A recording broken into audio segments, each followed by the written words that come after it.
Bentley here. Good evening to you. On behalf of the Calgary Climate Hub, I welcome you to a Climate of Change, the Hub's live cast exploring with thought leaders from across North America what these wildly unprecedented times mean for addressing the climate crisis here in Alberta and how to create the fast, fair, and impactful change we need.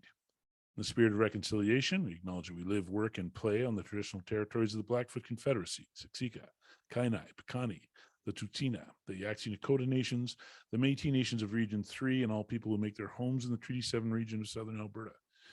I'd like to also make a second land acknowledgement on behalf of another group of folks that have a stake in this land that we stand on today, and that is our children, our nieces and nephews and grandchildren, and all future generations.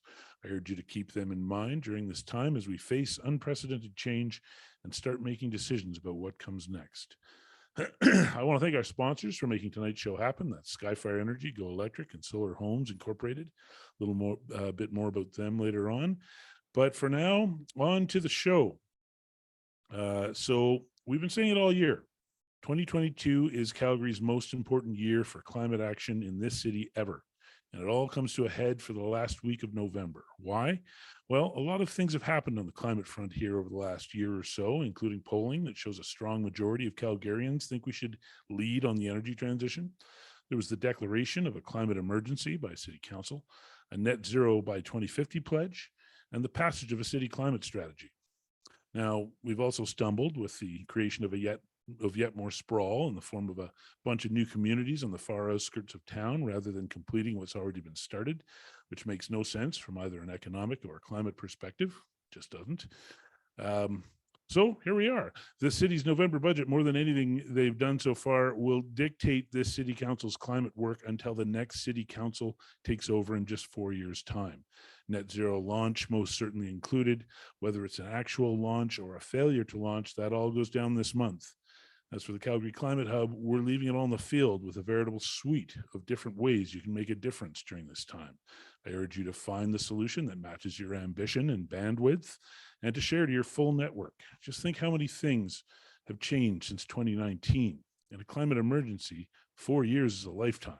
We need critical mass and we need your help to get City Council and ultimately Calgary where it needs to be, which is a prosperous and climate smart city that leaves no citizens behind, and that our children want to build a life in. Those are the stakes. Tonight's guest is Noel Keogh, who's been on the front lines pushing for climate sane policies in Calgary for decades. He's the co-founder of Sustainable Calgary and author of Sustainability Matters, Prospects for a Just Transition in Calgary, Canada's Petro City. I can see it right behind me on my shelf there. Noel Keogh, welcome to A Climate of Change. Hi, Steve. It's nice to be back on your show, and thanks for the invitation.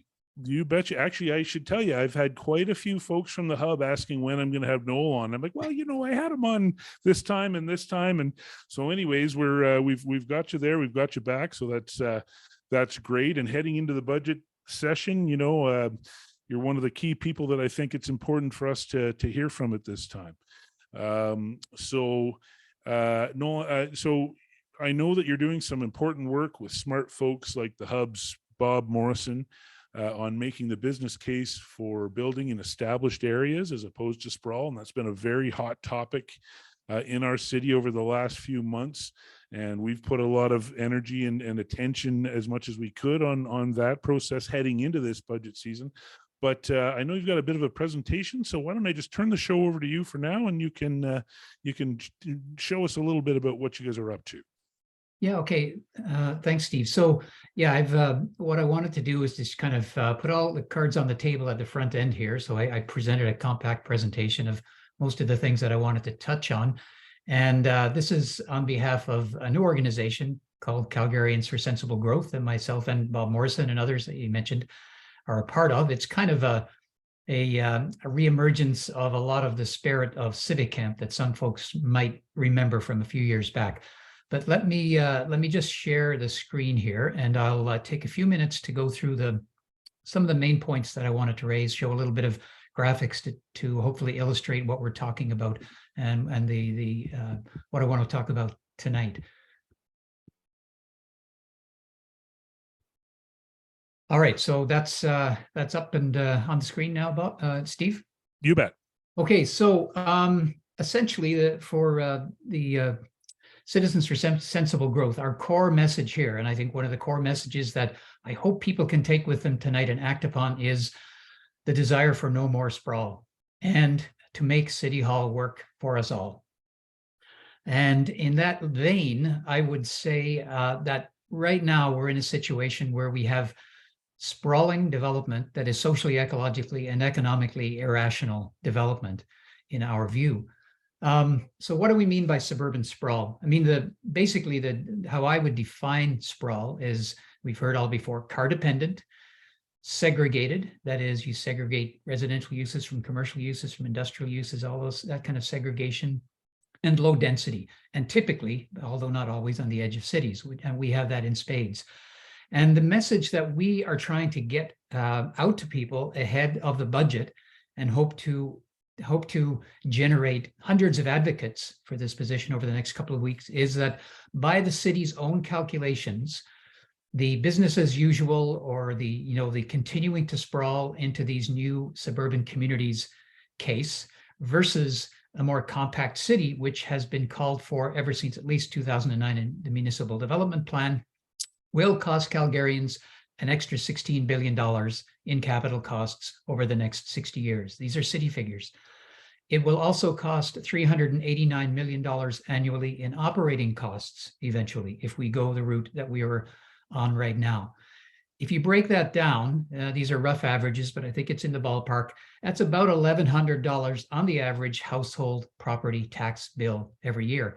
That's about a 30% increase in your property tax bill. Now, to put that in a little bit of other perspective, typically what we see at budget time, and what we're going to see, what we've already started to see over the next couple of weeks, is that City Council will be haggling over 0.5 percentage points, 2 percentage points, 1 percentage point property tax bills, and agonizing over those increases, but ignoring the picture here on the screen that if we go down this sprawl road, continue to do that over the next 60 years, we're looking at, on average, 30% increases in the property tax bill to cover the cost of that sprawl. So alternatively, if we look at the compact city proposal that we are putting forward, that we focus our efforts on making our city more compact and putting our resources and our effort and our budget money into the communities where 80% of Calgarians live, this is what we can expect. We can expect that our schools will stay open and they will get upgraded. We can expect more walkable communities. We can expect that more people in Calgary will be able to make the choice, if they so wish, to live in a car-free. We can expect less carnage on our roads because there is less traffic and less high-speed traffic on our major roads. We can expect that we'll have safer sidewalks. We'll have more timely snow clearing. We can expect more frequent, reliable, and comfortable transit. We can expect thriving main streets, and you can expect as a taxpayer, as a householder, more money in your pocket at tax time. So that's the alternatives as we see it. This is just an image that we've produced with some of the material, again, from the city, and all of those dots represent all of the 39 communities that are in stages of development right now. And that is supplemented over this past summer. The City Council decided to go ahead prior to budget discussions with the proposal for funding another 5 communities on top of the 39. And they're also in the process of considering maybe they'll top that up with another 3. So that's what we're facing. This image here, again, from the city, shows on the left the size of our city with the dispersed scenario, the business as usual, if you will, versus the MDP scenario, the Municipal Development Plan from 2009. If we actually follow through on that policy, what the city would more look like. And here is an image of the road infrastructure that would be required in the dispersed scenario of building more and more on the edge of the city versus the scenario if we actually follow the policy of the Municipal Development Plan, just to give you some sense. And this, I can make this slide deck available to everybody if you wish, Steve. Now, if we go with the more compact city, these are the kinds of communities and landscapes that we can all be living in, or these, for example. Something really important that I want to mention here in the closing part of my slideshow here. Why, the question comes up, why, if it makes so much sense to not sprawl and to redevelop and to make our city more compact, why is that not happening? Now, I would grant that is a complex issue. There are complex problems. There are all kinds of angles and elements to the problem of why this is not happening, a lot of structural issues. But given that the city council is turning their attention to deliberating on the budget over the next 2 weeks, I want to focus on this slide here. And we don't have the numbers for the last election, but between 2000 and 2017, what this slide shows, it's from the 2020 State of Our City report from Sustainable Calgary, is in 2007, the winning councillor spent an average of $45,000 on their campaigns. 10 years later, in 2017, the winning councillors spent an average of $184,000 on their campaigns. Much of the money and most of the large donations, if you're talking $1,000 to $5,000 donations to these councillors, that is coming from the development community, the very development community that will benefit in spades if these 39 plus developments at the edge of our city go ahead. That's important to keep in mind. And I say that because the council is under pressure to keep the status quo in place, to continue to sprawl. They need to hear from Calgarians, and our voice is to say, no, that's not good enough. We don't want you to vote based on your benefactors. We want you to vote based on the desires of the citizens of Calgary. So in terms of a call to action for our group, we want you to contact your city councillor, tell them you want an end to sprawl now. Contact your mayor, tell her you want an end to sprawl now. Check out Calgarians for Sensible Growth. We've produced a Stop Sprawl one-pager fact sheet, a business case against new subdivisions, a business case for established communities. Check those out. Also, check out Calgary Climate Hub Actions. They're very active in the budget discussions and have some great proposals of how to make our city better. Check out the Alliance for Common Good Actions, same thing. And read Sustainable Calgary State of Our City 2020 report, An Urgent Call for Action. It gives a backgrounder that looks at the past 30 years or so of our development, and in part how we've gotten to where we are now. And then share this information with friends and neighbors as widely as possible. Come to City Hall on November 22nd. Have your 5 minutes to tell council what you think, or just to sit in solidarity with other speakers. So that's the call of action that we're putting out there. So that's, let me see, I'll get rid of the share again, Steve, but that's just kind of in a nutshell. I think the message that that we at Citizens for Sensible Growth want to get out around this budget, and it is critically important. I tweeted out when I was inviting people to come tonight that, you know, I think it's not hyperbole or over the top to say that this budget is the most important budget this century for our city. So yeah, it's important that people get engaged and let our councillors know loud and clear the direction we want the city to take. Yeah, I absolutely agree. And I think it's important, the work that you're doing there. And that's why I'm really, really happy that we're able to have you come on and present that, Noel. You know, I wasn't going to lead with this, but you did mention it. And you know, the developers are major funders of city council. And I've been told, you know, number one, we're all supposed to be as nice as we can every step of the way to everybody and all that. But like, you know, I have difficulty seeing how this isn't just a huge conflict of interest, and how it's got to this point. And, you know, I mean, I'm told that, look, it's not nefarious. It's just how it's how it is. And, but there's also the part of me that says, well, if you're giving a big chunk of money, if an interest is giving a big chunk of money, they're doing that for a reason, and they have expectations. And then we have a city council that has made a lot of the right noises on climate. And then not only did they sprawl as soon as they could, but they had to move things out of the way so they could sprawl faster. And so, I mean, is it as bad as I think it is? What do we do here? Yeah, you know, Steve, I think this is one of the core issues that you touched upon. So, and I think this is an issue at all levels of governance. I mean, we can, you know, there's no shortage of information to show that we're in trouble in terms of democratic process and our democracies at all levels, but particularly at the municipal government level. I think you're right on. Now, I'm not going to say that all, you know, councillors are all corrupt. You know, I don't think that's the case. I do think that some councillors come into their job maybe with a little bit of naivete about the role that developers play. And again, without it getting into the muck and naming names, I think all of us have probably seen over the last little while some instances of some pretty aggressive action, we'll say, on the part of the development industry. Outright nefarious. We might as, and if you want to name some names, you go right ahead. I'm not afraid of that at this phase. Yeah, I'll leave the naming names for now, but I think it's, Sure. if you look at the news feed, you can see that there have been, I mean, if you just look at the career of former Mayor Nenshi, there's lots of examples of where that sort of thing is happening. But I think the thing that we have to remember then is, the developers play hardball, and sometimes the council, in deference to democratic process and engagement and all those sorts of things, don't play hardball, and they get run over. So I think that's part of it.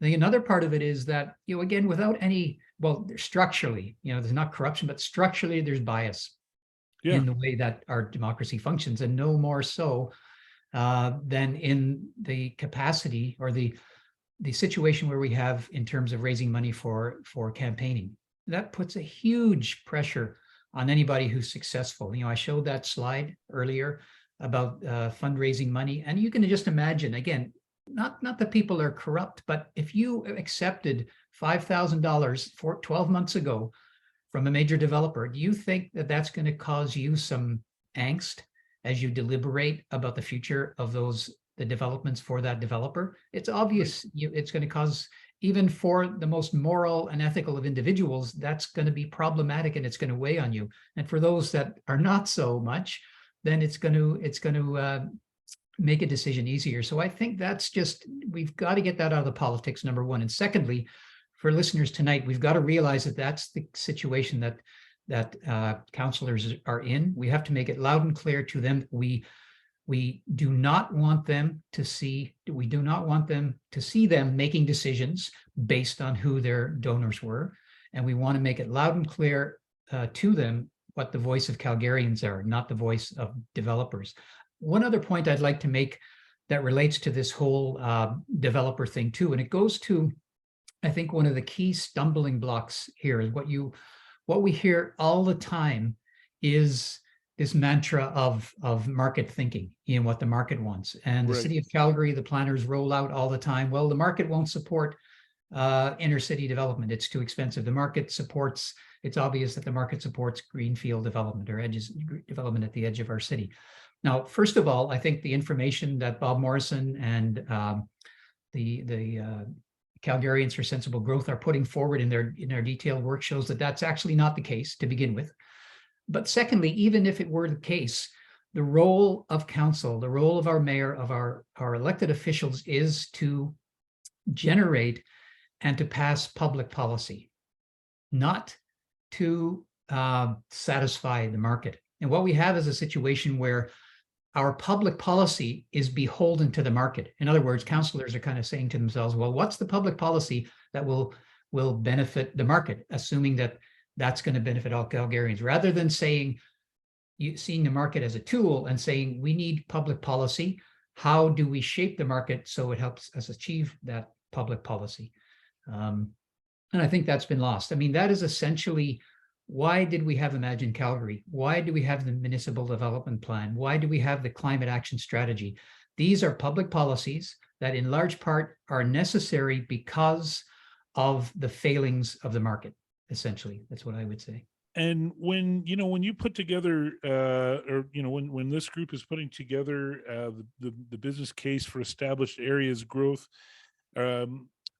is there any reason to think that developers won't come and take the money and build where we tell them to build, that they really have to be building outside? Like, are our developers going to run away from us? Will we not be able to find other developers who will be able to build whatever it is that we want building? I think that's a red herring. Number one, I think one of the proposals that we're putting forward is to, well, first of all, there is plenty of land right now for Calgary to grow. So we're not in a crisis situation by any means. I think the numbers that we put together are in the range of, at least 9 years of development land that's already there, ready to go and serviced. So we're not going to lose that opportunity to other communities. The second part of the argument is, well, if other communities want to sprawl and cost themselves dollars and raise their property taxes, they're welcome to it, but we shouldn't be doing that. We shouldn't be looking for, the lowest common denominator in terms of how we build. And thirdly, we're the big player here in the region. We have tools to, whether it's water license agreements, whether it's toll roads, things that we can do to say, well, if you're going to be, if you're not going to be climate smart and you're going to develop in a way that is inducing sprawl and greenhouse gases, et cetera, well, we have some tools to try to counteract that. And I think places like the Bridges and East Village show that there are lots of developers out there that can do things differently. So let's go work with them. If the major suburban developers who have built their outfits and their units and have tooled themselves up to build suburbia do not want to change, there are plenty of other developers out there across the country and even beyond that are quite capable of building in a different way. And let's go play with them. Yeah, exactly. Okay, so the other thing that really jumped out at me, so I actually had a phone conversation. I check in with Bob Morrison every now and then, and he just makes me a smarter guy. He's like you in that capacity. If I spend time with you, I emerge a smarter man, and I'm very appreciative of the time we get to spend with you two fellas. But I was looking at his presentation, and I was thinking about it again today in preparing for the show, and it really, I think about all of the times where I talk with my friends who are, I'm not being political here, small C conservative, that's what they see themselves as, and they're really concerned about spending and all this. And time again, I see penny wise, pound foolish from folks that are talking about that considers themselves that way. Oh, they're almost never thinking about big picture. It's all about the immediacy. And in the case of this sprawl stuff, I mean, that's money up front, and then we all pay later on. We all know that. So how much of this is due to that thinking? How much are we locked in because of this penny wise, pound foolish sort of approach that takes over a lot of people's brains? Yeah, I think you're right there, Steve. I mean, to me, it's our politics is becoming more and more polarized, and even on council, we can sit down and in many cases say who's on the left, who's on the right, and who do they support, and what kind of ideology are they bringing to debates at city council. So I think, at least in this period of neoliberalism that people talk about, which which emerged in the 1970s and continues us to this day, that kind of right-wing ideology says that whatever the market does is efficient and good, and government can do nothing well. And that's as far as the thinking often goes. In my opinion, to many conservatives, and certainly the people that I see as conservative on our council over the past 10 years, there's not really a lot of analysis there. It's just, my ideology is that the market knows best and government is bad, and so I will vote on that basis. Now, Right. I think, again, one of the key problems that we never talk about with that mantra is, first of all, it's demonstrably false that the government can't do anything and the market always does everything well. Couple of examples, I mean, there are examples in spades in the recent 10-year history of our city and our province. And what I would say, for example, if you want to say, well, the market knows best, I would say that the oil and gas industry and its behavior in the last 30 years has been a colossal market failure in terms of tackling, one of the most important issues of our time in climate change. They've been incapable of doing anything about that. They've been incapable of taking their billions of windfall profits and turning it to something that's actually going to solve climate change. Massive market failure. I think the suburban greenfield development in our city is another example of massive market failure. These developers, very rich, especially the core large suburban developers, have made a lot of money in the last half century in Calgary, and they seem incapable of changing their tune or retooling to deal with the obvious climate emergencies that we face. Massive market failure. And then the last one that I see, when you look at our downtown and the fact that we have such an overbuilt downtown and massive vacancies, again, massive failure. Those in the private real estate industry, connected to oil and gas and all the rest of it, completely missed the ball in terms of what the future holds for our city. And now the city is stuck with putting forward hundreds of millions of dollars and generating public policy, like I talked about before, to try to fix those market failures. So I think that's important to keep in mind that, let's a little grain of salt when we hear that, the market knows best. And the evidence is that, yeah, sure, the market is a good tool in the right hands, but it can generate a lot of problems too, and has demonstrably. Yeah, I had an interesting conversation with a conservative friend of mine that we again, small C conservative, his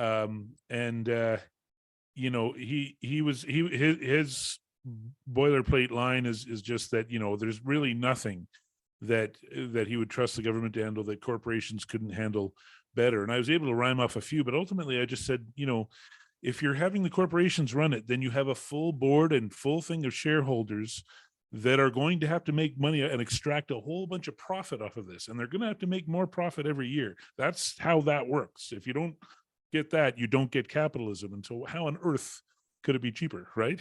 Exactly. Yeah. Yeah. I think that's kind of the bottom line. Or when you hear things like the conventional public-private partnership, I mean, to me, that's okay. Let's build public infrastructure and let's build in a profit margin for some developer or some entrepreneur or capitalist on top of it. So it's things like that to me. Yeah, to me. And then next year they have a fiduciary responsibility to extract more profit next year. So, and every year. Right. Yeah. So, but I mean, I feel like one of the big problems is,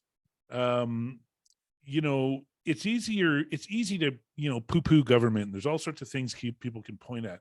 And I think a problem of the left is progressivism or just doing things the right way is that you have to explain things and you have to explain complex things and so this is what you and Bob and a few of these your compatriots there are working on here, and it's a difficult task. The expression that I like about I heard somebody say about Donald Trump is the expression was, say what you like about Donald Trump, he does put the hay down where the goats can get it. And, there can be a difficulty in expressing to enough people to make a difference. If they've got to read a whole bunch of things, people don't have time to read. They don't want to read. They want to make it simple. So how are we going to make it simple? How are we going to make it simple? Well, I think, that's what we're trying to do with Citizens for Sensible Growth is that, that first slide I showed, that's the core. It's, this is not our smoke and mirrors. These are numbers coming from the city. And if we continue to build this way, it's going to cost you Calgarians another $16 billion. Do you want that? And another thing, and that's just kind of the basics. And I say that, I mean, getting more into this kind of economic arguments and stuff, but the reason I say it's the basics is because when we talk about our economic system, the capitalist system, it's based on, we talked about kind of the element of greed. That's, to me, that's essentially what we do. We say those people who are motivated to make money and to make the highest profit possible, let's give them the reins and everything will fall in place for all the rest of us. That's what will achieve well-being for everybody, as we allow those people who are motivated by money to give them the reins. And I think part of the problem with that economic system, we hear, the mantra is that it's economy stupid, right? And that's, the people on the right will say on council talk that way, and they put up, they say that the market tells us we have to do this and the economics aren't there. So we hear from the development community all the time, affordable housing, the economics doesn't work, can't do that. Efficient energy homes, economics doesn't work. Sorry, we can't do that. Densification, the economics doesn't work. We can't do that, right? And to me, they're right about one thing, and that is that the economics doesn't work. And why I say that is because the current capitalist system, the current way that we look at economics, leaves out so much. So beyond the point that we're making, that even in our economic system, we're saying that there's a massive failure here in the cost of suburbia. Still, if you look at the ledger of the cost of suburbia, that does not include the healthcare costs of sedentary lifestyles. That does not include the costs of owning a private automobile and operating it for every household and having 2 or 3 or 4 of those automobiles if you're in a suburban sprawl. It doesn't include the costs of roads like, well, the Deerfoot upgrade or the Ring Road, which are provincial dollars, but come out of the same pockets of Calgary households. None of those things are included in an economic picture. So I think another thing that I would like to try to get people to understand and to impress upon council is that the whole game of our economics is to externalize those costs, right? Mm-hmm.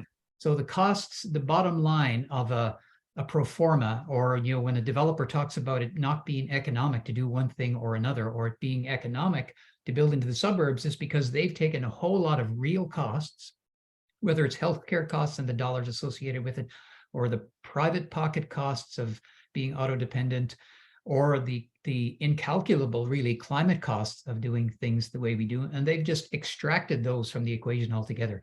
Each of those elements I just mentioned are zero on the ledger in the typical conventional economics. So that's another thing that I think we have to kind of dial right back to the beginning to say, hold on.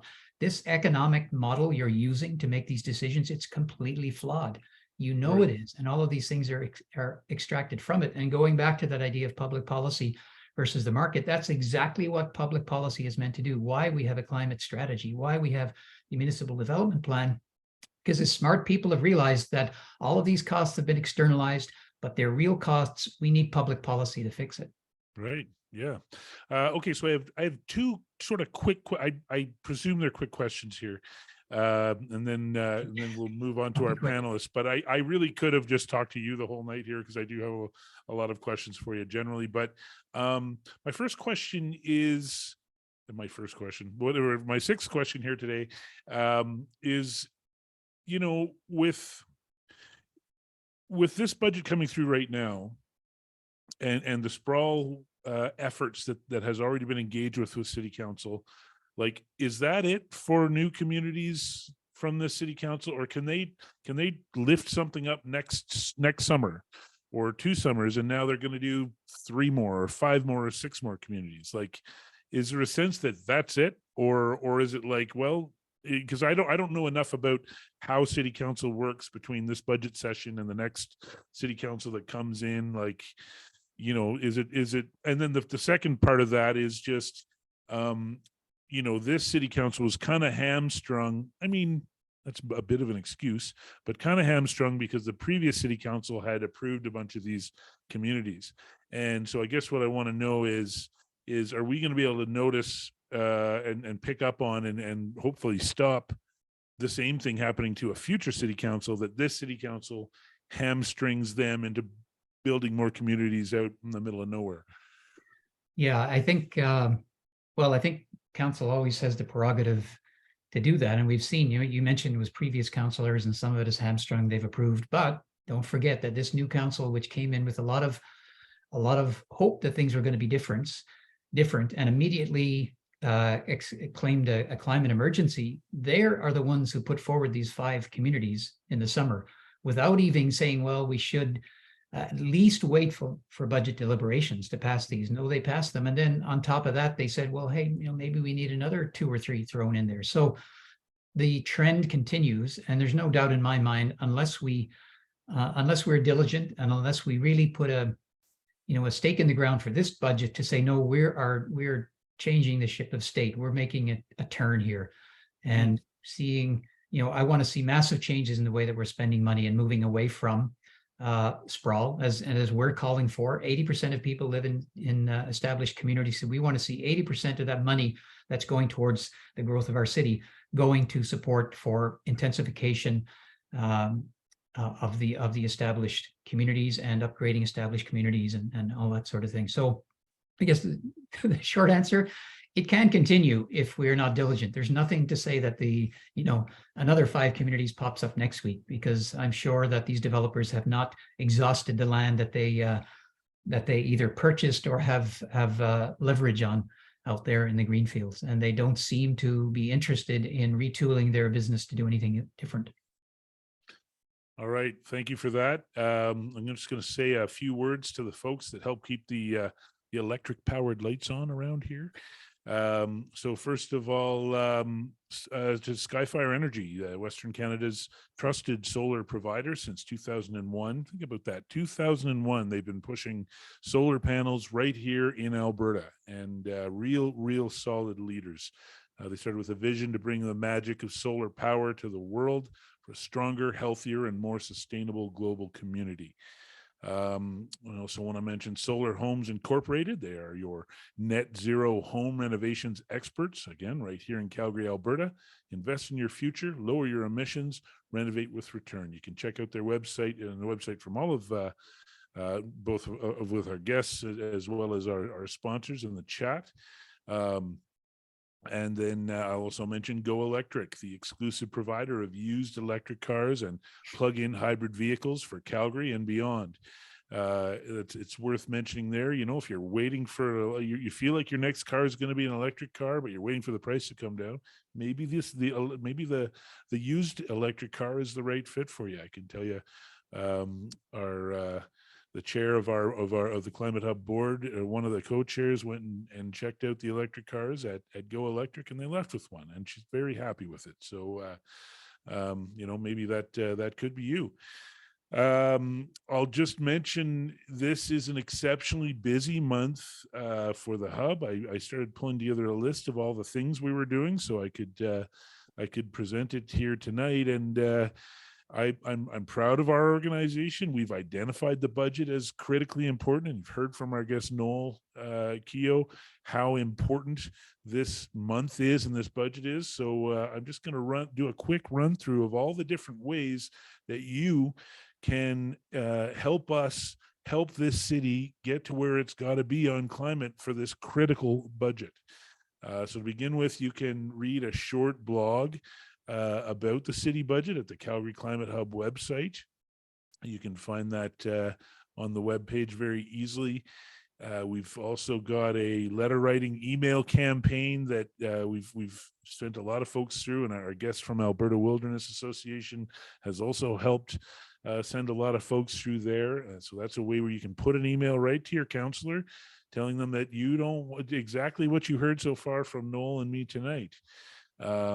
You can also sign up to speak to City Council, and or maybe that's not your bag.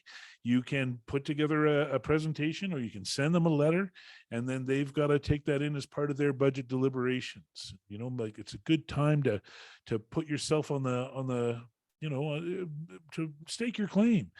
And then coming up this Saturday is volleyball at City Hall. And that might sound crazy because it's the wintertime, but you know, that's the thing about climate is you end up doing weird things in weird parts of the season. But this is for COP27, which is the global climate conference going on in Egypt right now. We're doing a budget rally at Calgary City Hall in conjunction with COP27 this Saturday. And again, there's going to be volleyball nets. We're going to have fun. And so I hope you'll come out and join us. It's a good time for anybody that's a part of any climate organization or climate adjacent organization to come out and hang around and be a part of this and show City Council and show the media and show Calgary that there are folks that care about this, because, you know, we're a majority. We know this. We're a majority. We've got a new Climate Lens episode, our podcast, which is coming out November 16th. Again, there will be some budget sprawl content there. The other one I want to mention as well, see, I told you, there's a lot of stuff here, right? Is we have a budget advocacy training session on November 16th. There's a list in our chat. You're able to access all of this.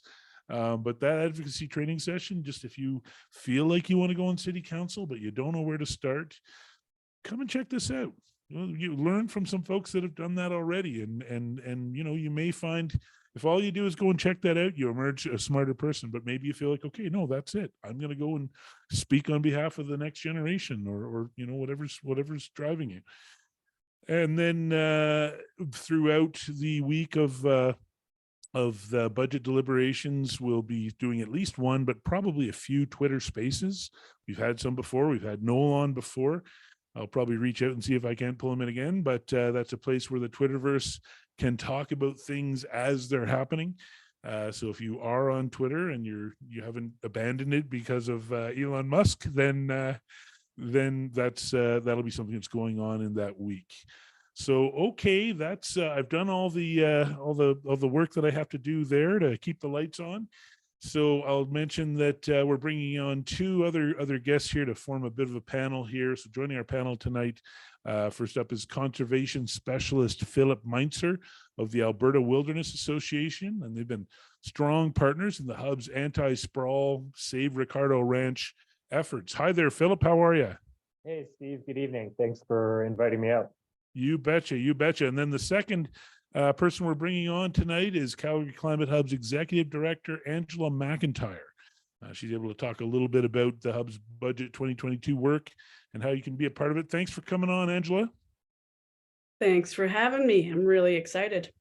You bet. You bet. So first of all, Philip, I would imagine, you know, what I really found that Alberta Wilderness Association was we were able to really partner up when it came to the sprawl stuff and the Save Ricardo Ranch efforts there, and so do you feel like listening to Noel talk tonight that there's a lot of synergy that's coursing around here that maybe we can all come together on? Yeah, definitely. I wish I had been. I was out of town when the sort of walks down at the area of Ricardo Ranch sort of took place earlier in the year, but I know Nathan and Deborah, our executive director, was there representing the organization. But you know, we at AWA, we haven't gotten involved on a ton of municipal issues because we mostly focus on sort of more provincial and public areas that way, looking to expand sort of conservation and for wilderness. But you know, a lot of the issues with municipal sprawl have impacts for both biodiversity and sort of how we tackle climate change. So a lot of what Noel spoke to are similar things that, you know, we think need prioritizing in this municipal budget. Are there things that you like? Do you feel like there are any specific asks that AWA would have of Calgary City Council for this budget? Yeah, I think you know, the densification thing is really important. So stressing sort of the building upwards instead of outwards, preventing sort of growth around the edges into greenfield development. Not just stopping growth outwards, but thinking about where specifically the growth is happening. You know, with Ricardo Ranch, it's not just something that's spreading outwards into greenfield, but it's also along the river. So it's impacting riparian areas, which are the areas just sort of neighboring the river, which are important for erosion, and that has impacts for flood prevention, as well as wetlands and grasslands in the area. So, you know, that's home for wildlife as well. So just thinking about not just not building outwards, but being more, you know, planned in how we sort of build out those sort of areas that are biodiversity hotspots. They store carbon. They help us sequester carbon, so that has impacts for climate change. Mm-hmm. Yeah. Yeah. And so, Angela, what sorts of things are you sort of watching for in this budget? What do you want to see happen with it? Well, there's absolutely a lot of things that we have to pay attention to in this budget because truthfully, I feel like if there was a time machine where people would head back to figure out when they could save the planet, this would be the time, you know, and that window is slipping away. And so if people think that this isn't an emergency or this isn't something that we need to work very, very hard on, I think that in 4 years from now, when we're discussing this budget, it'll be a very, very different discussion. Mm-hmm. I do think there's a few myths around what we buy into when people are trying to tell us that market-led sprawl is why we're doing that. And no government interference. The truth is that government interference is the policies that don't allow density to help a few individuals that don't want to give up their beautiful single dwelling homes in a way that helps to create better cities for all of us.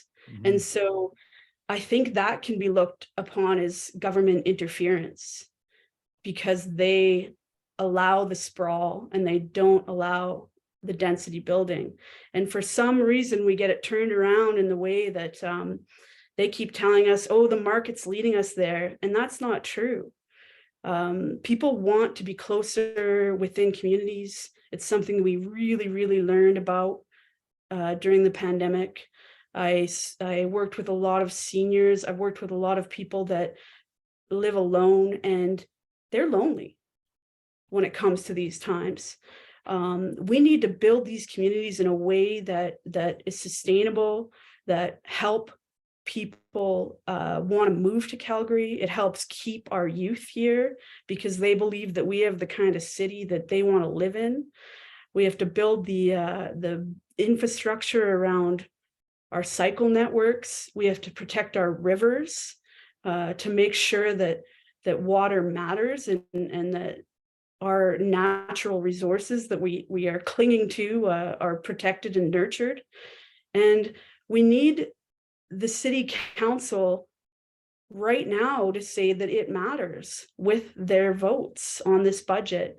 And one of the things that I'm worried about is absolutely one of the things that you said, Noel, like, sure, they said it's a climate emergency, but where do we see the evidence of that? I mean, it was terrifying to see that suddenly we could all vote, you know, they're all, well, here's 5 more communities. Where, I don't know why that was allowed or where that came from. And I think that we really, really need to support the city councillors that are fighting the good fight right now. They're working hard to ensure that this isn't happening, and they do care. So I think we need to give them our support, and I'm really glad that you guys are getting your crews together to support them on this. Yeah, I'll just, there's a few Q&A questions here. I'll just bomb through them really quickly here. Somebody was asking how can we blame the empty downtown on left-wing policies like the carbon tax? And actually that the downtown was going empty far before there was a carbon tax or even talk of a carbon tax. Which Canadian cities are doing development better? There's a number of them, but what I will do is post a link later on, or actually maybe my producer can do that. Climate Reality Canada has a book called The National Climate League, which shows which different cities are, you know, how all of our cities are doing compared to one another, and tells you some stories about how they got to those better spots. You know, so there's some areas that Calgary's doing better in some places, and there's some other spots where we're dead last, but that's another place you can look. Okay, so Noel, you know, like with the city council sessions coming up, I know you'll go up and say a few words as is your way, and the leadership that you show all of us. How do you make the ask for? I know that my guess is your big ask will be that they find a way to adopt the established area's business case. Is that a fair guess? Yeah, I think for us, that's the key, and I think it is very congruent and fits well with, say, the climate hub's work. So what we're saying is stop spending all the money on sprawling into these new greenfield communities. Stop approving these new communities. Take that subsidy that you've been perennially putting into new greenfields and turn it back into the communities where 80% of Calgarians live. And that means things like ramping up significantly the bike network, which I know is one of the calls that's being made. Having money then to really look at affordable housing, and I know it's been mentioned in other venues, but one of the things that the Calgarians for Sensible Growth and Sustainable Calgary has been really high on is to look at options other than, again, the market. Again, I'll come back to my point that if we look objectively at the past 20 years, the market does some good things, but it's had some massive failures. And I would suggest that one of the failures is affordable housing. It has not, that model of private sector market housing development has not been able to deliver affordable housing for those most need of affordable housing. And I think there's lots of options in the non-market sector. Calgary has the least non-market housing of any city, maybe in North America, certainly in major cities in Canada. So that's where we have to look. So yeah, redirect the money that's being spent on those suburbs and all of the infrastructure and all the roads to service those suburbs and turn it back into where 80% of us Calgarians live to make a more compact city that's going to deliver on our climate strategy. So I feel like for something like this to go through, it shouldn't take everything that it should be like, look, the money case is here, the money case makes sense.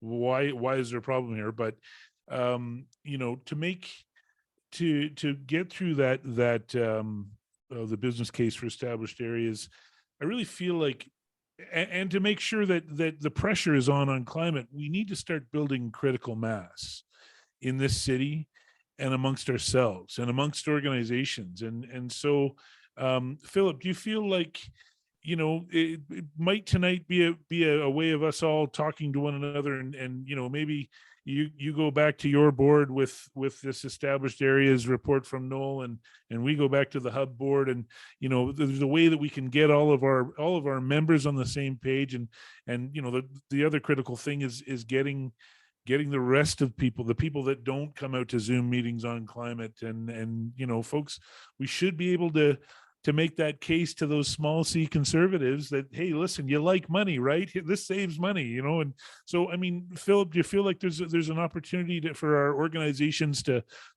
build together around this? Yeah, most definitely. I think that's really important, is the communication between organizations that are working at this from all sorts of angles, whether it's strictly sort of more environmental conservation, climate focus, social justice, equity, reconciliation lenses. Everyone who cares about these issues, there's a lot of synergies, and I think it works better when, you know, maybe us who are trying to organize this can sit down and iron out sort of the key asks, like what we would want everyone to sort of like bring to council, because then you just have more people emphasizing the same issues.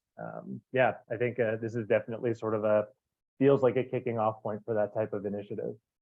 Is it a thing where, you know, like you were saying, that from the wilderness perspective, a lot of it is provincial, and I totally get that, but it seems like sprawl is something all of us can agree, like, hey, this, you know, I mean, it doesn't get any clearer than Ricardo Ranch and you know, these areas and what they're trying to do.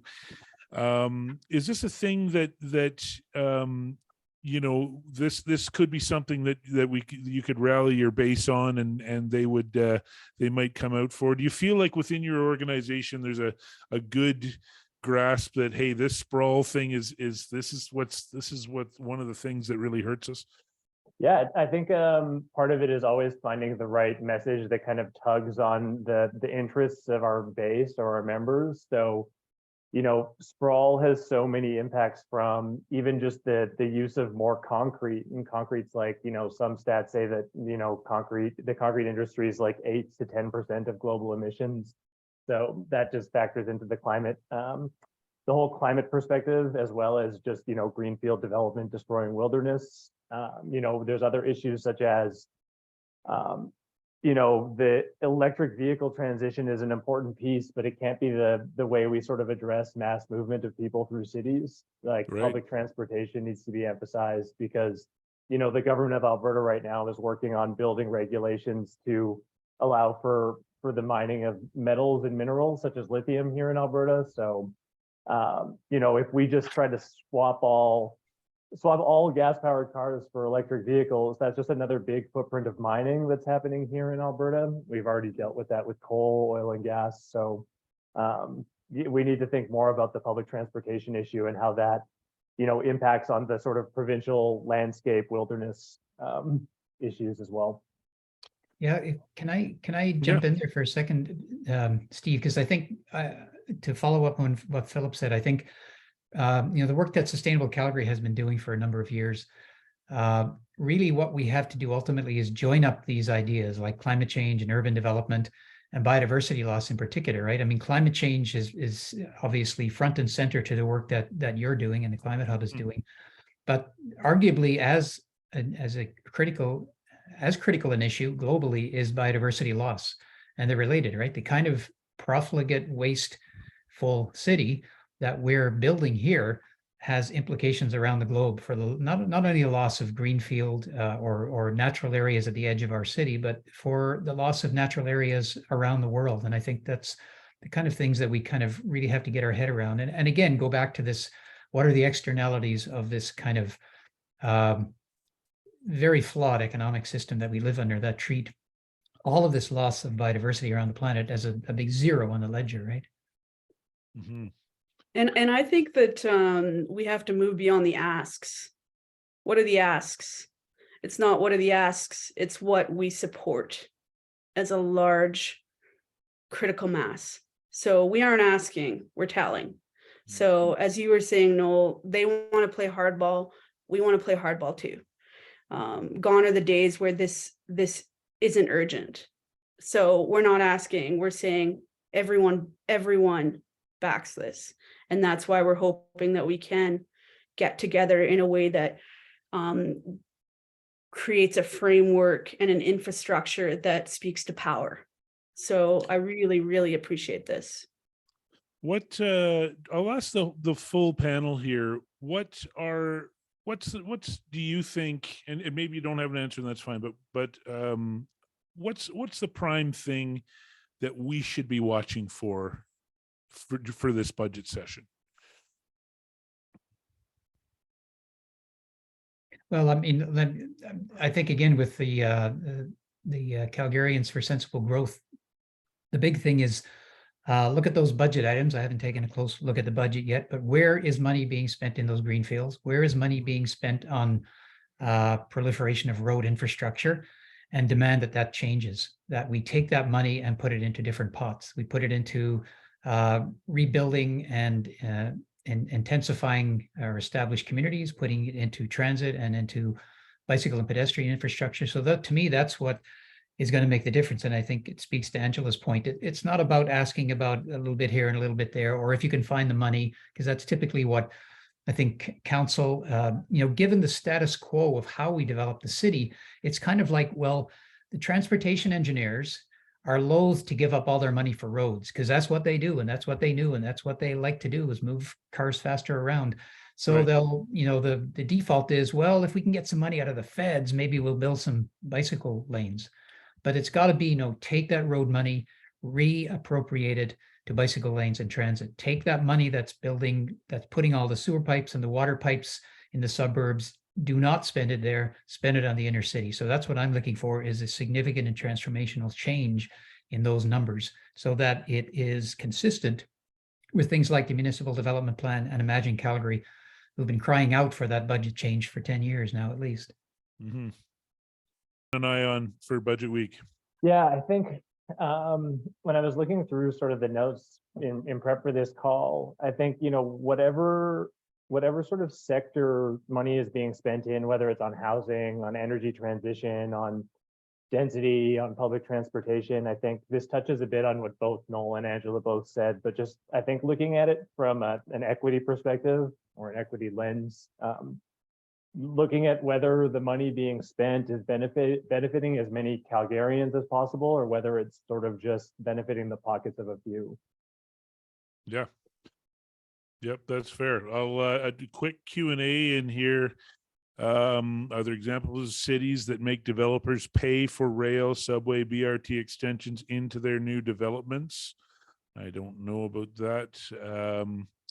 Another question that we have here is, how can I speak to my counselor? He has communicated he doesn't have time after months of waiting for a response. Eva, I would say, you could always go to city council and give them a mouthful when you're when they're hearing the budget, the budget deliberations.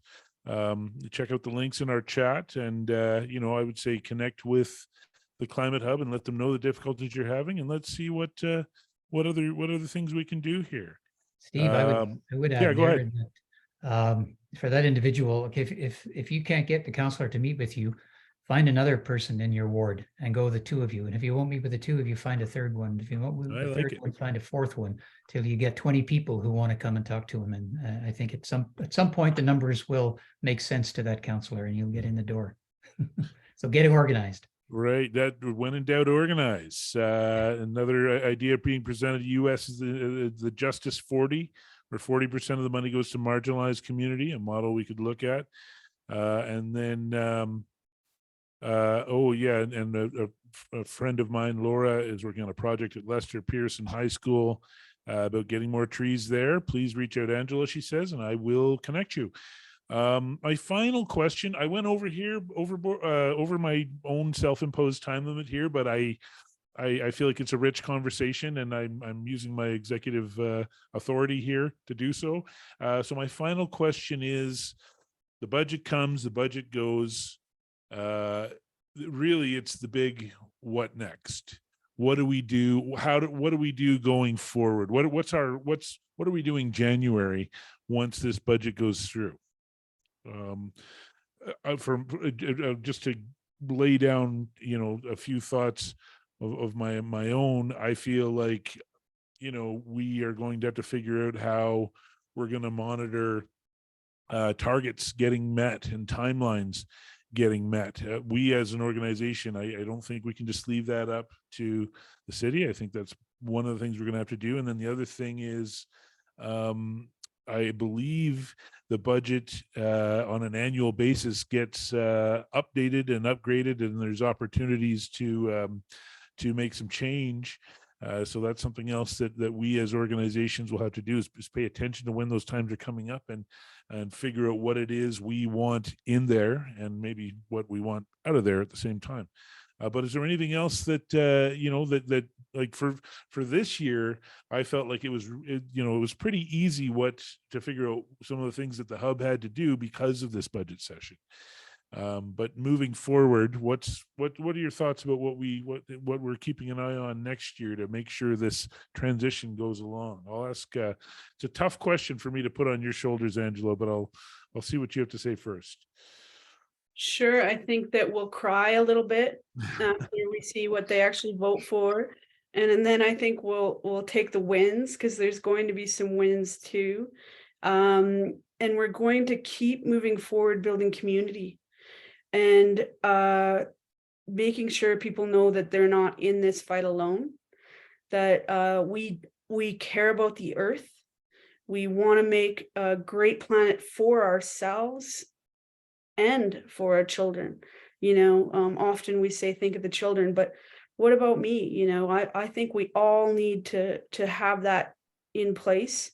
And I think that if I were you, I would join us, the Calgary Climate Hub, or any of these associations that are fantastic, and just do a couple of things, and then at least when you go to bed at night, when you're nervous about the climate, you can say, well, at least I'm planting tiny forests, and you can sleep through it, Yeah. So.